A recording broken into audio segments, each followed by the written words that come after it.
नमस्कार दोस्तों, आज 3 महत्वपूर्ण विषयों पर हम सब आपके बीच में हाजिर हैं। मेरे सहयोगी तमिलनाडु और पुडुचेरी के प्रभारी दिनेश गुंडूराव जी, भारतीय राष्ट्रीय कांग्रेस की प्रवक्ता सुप्रिया श्रीनेत जी और हम सब। पिछले 2 दिन से कांग्रेस पार्टी के महासचिवगण और प्रभारीगण कांग्रेस पार्टी के संगठन महासचिव के नेतृत्व में चिंतन शिविर में दिए गए मार्गदर्शन और नीतिगत निर्णयों पर मंथन कर रहे हैं। भविष्य के रास्ता क्या होगा, चिंतन शिविर के निर्णयों को किस प्रकार से उनका क्रियान्वयन होगा, किस प्रकार से चिंतन शिविर द्वारा दिए गए मार्गदर्शन, दिशा निर्देश, दृष्टि, उसको किस प्रकार से भारतीय राष्ट्रीय कांग्रेस आगे लेकर जाएगी, पिछले 2 दिन से इन पर लगातार मंथन हुआ। और कल और आज की बैठक के बारे में आप कई बार पूछ चुके हैं। 3 निष्कर्ष अभी तक उसके निकल चुके हैं और जिन पे आगे कार्रवाई होगी। पहला, 1 और 2 जून को पूरे देश में प्रभारी महासचिवगण और प्रभारीगण 2 दिन की स्टेट वर्कशॉप्स करेंगे, जिसमें पार्टी के विधायकगण, सांसदगण, पार्टी के उम्मीदवारगण, पार्टी के पदाधिकारी, जिला कांग्रेस कमेटी के अध्यक्षगण, वो सब उसमें हिस्सा लेंगे। और चिंतन शिविर से जो हर विषय पर बिंदु निकले हैं उनकी एक सूची हमने बनाई है, ताकि उनका जमीनी स्तर पर क्रियान्वयन हो सके। 2 दिन का वहां शिविर करके उसके बारे में जरूरी दिशा निर्देश और मार्गदर्शन देंगे। उसके फॉलोअप में 11 जून को जिला कांग्रेस कमेटी इसी प्रकार का 1 दिवसीय शिविर लगाएंगी और जो जो निर्णय उदयपुर ऐलान के अंदर शामिल हैं उसे जिला स्तर और मंडल स्तर तक, ब्लॉक स्तर तक लागू करने बारे वहां स्पष्ट दिशा निर्देश, समय सीमा और मार्गदर्शन दिया जाएगा। 9 अगस्त से 15 अगस्त के बीच में हर जिला इकाई एक 3 दिवसीय आजादी गौरव यात्रा निकालेगी, जिसमें आजादी की 75वीं वर्षगांठ पर 75 पदयात्री कंपलसरी और हजारों और कांग्रेस के साथी शामिल होंगे। चौथा निर्णय यह है कि युवा कांग्रेस NSUI मिलकर बहुत जल्द एक रोजगार 2 यात्रा का प्रदेश व्यापी प्लान बनाएंगे और उसके बारे में उनसे मंथन होकर, चर्चा होकर उसकी व्यापक रूपरेखा मैं आपको बताऊंगा। Friends, over last 2 days after the conclusion of the Udaipur Navsankalp Chintan Shivir and the Udaipur Declaration, under the guidance of the General Secretary Organization, all the in-charges and General Secretaries of the Indian National Congress have conferred with each other. And post these 2 days of discussions, we've taken 4 concrete follow-up decisions. The first one is that on 1st and 2nd June, there will be a state level Shivir in all the states across India, in which all the highlights, points and the way ahead taken from the Udaipur Declaration will be communicated to the leaders and grassroots workers. These Shivars will be attended by our MPs, our MLAs, our MP and MLA candidates, our district Congress committee presidents, our Pradesh Congress committee office bearers and prominent leaders of the party. Secondly, as a follow-up thereto, on 11th of June, a similar one-day Shivar will be held in on district Congress committee. The whole idea is to carry forward up to the grassroots the various highlights and points on which a way forward has been decided for the party by the Udaipur Navsankalp Chintan Shivar. Thirdly, an Azadi Gaurav Yatra spanning over 3 days shall be undertaken by all district units between 9th to 15th of August, where 75 people in accordance with the 75th anniversary of India's freedom will walk permanently and hundreds and thousands will join them. On 15th of August, the Pradesh Congress committees will organize one major function to commemorate the sacrifices and the lessons of the freedom movement. Fourthly, the Youth Congress and NSUI will undertake the Rozgar Do Yatra. We will be conferring with their leadership and the way forward will be decided at that point of time. Secondly, the second issue that I am here for, and then an extremely important issue Supriya ji will address. Today, the Supreme Court decision has come on release of a convicted for the terrorist murderous attack and assassination of former Prime Minister Shri Rajiv Gandhi. The background is like this. On 9th of September 2018, the then AIA-DMK BJP government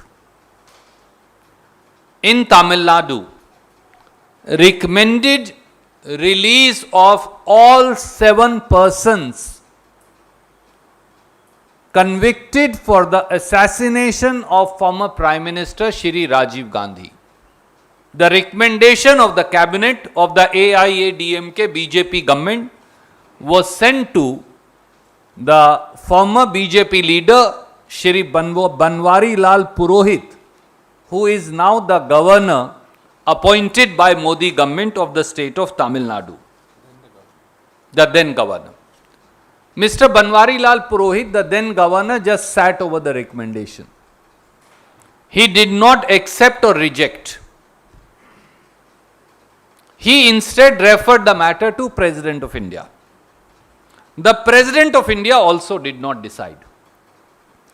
Today Supreme Court said, because the nominee of the BJP government, the governor of Tamil Nadu, did not take a call to accept or reject the recommendation of the then AIA-DMK BJP government for release of terrorists and murderers found guilty up to the Supreme Court of assassination of Shri Rajiv Gandhi. Supreme Court has released one of them. Obviously, all 6 will now be released. Friends, the question is very simple. Is this the way? We are deeply saddened by the decision of the Supreme Court. If those guilty of terrorism and assassination of a Prime Minister are going to be released like this, then who will uphold the majesty and the integrity of law in this country? Secondly, Prime Minister Shri Narendra Modi and his government need to answer today. Is this your duplicity and double speak on terrorism? Are you going to be complicit in release of terrorists and murderers of the former Prime Minister of this country? By silence? Is it acquiescence by silence? A nominee of Government of India does not take a call to reject such a decision of the Cabinet of the State of Tamil Nadu. He instead refers it to President of India, and the President of India does not decide. So by default, you are permitting terrorists and murderers of late Shri Rajiv Gandhi to be released. Is this nationalism? Is this the duty you owe to this country? Is this the way that you are going to deal with people who are guilty of not a Congress leader, but a former Prime Minister of India? This has exposed the deep-rooted prejudice that pervades in the mind and the psyche of Prime Minister and his government. It's reprehensible and condemnable. साथियों, आज का supreme court का फैसला दुर्भाग्यपूर्ण है और इससे करोड़ों करोड़ों भारतीय उनकी आत्मा आहत हुई है, क्योंकि सुप्रीम कोर्ट ने श्री राजीव गांधी के एक हत्यारे को आज रिहा कर दिया। तथ्य बड़े स्पष्ट हैं और जिम्मेवार सीधी मोदी सरकार है। 9 सितंबर 2018 को तत्कालीन बीजेपी AIADMK गवर्नमेंट ने, कैबिनेट ने उस समय के गवर्नर श्री बनवारी लाल पुरोहित, जो पूर्व बीजेपी नेता हैं और जिन्हें मोदी जी ने तमिलनाडु का गवर्नर लगाया था, उनको यह सिफारिश भेजी कि राजीव गांधी जी की हत्या के 7 हत्यारों को रिहा कर दिया जाए। श्री बनवारी लाल पुरोहित, तत्कालीन गवर्नर तमिलनाडु ने निर्णय लेने से कोई निर्णय नहीं लिया, ना हां में ना ना में। उल्टा अपना पल्ला झाड़ते हुए राष्ट्रपति जी को भेज दिया मामला। राष्ट्रपति जी ने भी कोई निर्णय नहीं लिया। नतीजा यह हुआ कि आज सुप्रीम कोर्ट ने कहा कि क्योंकि श्री बनवारी लाल पुरोहित, जो भाजपा के पूर्व वरिष्ठ नेता हैं, उनकी राष्ट्रीय कार्यकारिणी और शायद महासचिव और उपाध्यक्ष भी रहे हैं, वो गवर्नर तमिलनाडु थे, उन्होंने भी और राष्ट्रपति जी ने कोई निर्णय नहीं लिया। इसलिए इस देरी को देखते हुए और निर्णय ना लेने की भारत सरकार के नॉमिनी गवर्नर और राष्ट्रपति जी के निर्णय को ना निर्णय लेने को कारण को देखते हुए उन्होंने राजीव जी की हत्या के एक हत्यारे को रिहा कर दिया। स्वाभाविक तौर से अब सब हत्यारे रिहा हो जाएंगे। मोदी जी, कांग्रेस और भाजपा छोड़िए, क्या यही आपका राष्ट्रवाद है? क्या यही आपका तौर तरीका है कि कोई निर्णय ही ना लो और आखिर में अदालत उस आधार पर राजीव गांधी जी के हत्यारों को रिहा कर दे? अगर हर वो व्यक्ति जिसको आजीवन कारावास हुआ है उसे छोड़ना है, तो फिर हजारों तो तमिलियंस हैं जो जेलों में बंद है आजीवन कारावास के लिए, उन्हें भी छोड़ दीजिए। और हिंदुस्तान की जेल में जितने आजीवन कारावास के कैदी हैं उनको भी छोड़ दीजिए और कानून और संविधान भी छोड़ दीजिए। आज देश के लिए एक दुखद दिन है। न केवल कांग्रेस के हर साथी में को अथाह दुख और रोष है, पर इस देश के हर व्यक्ति को जो भारत और भारतीयता में विश्वास रखता है, जो उग्रवाद के खिलाफ लड़ने में विश्वास रखता है, जो भारत की संप्रभुता और अखंडता को चुनौती देने वाली हर ताकत को मुंह तोड़ जवाब देना चाहता है, आज उस हर व्यक्ति की आत्मा छलनी हो गई होगी।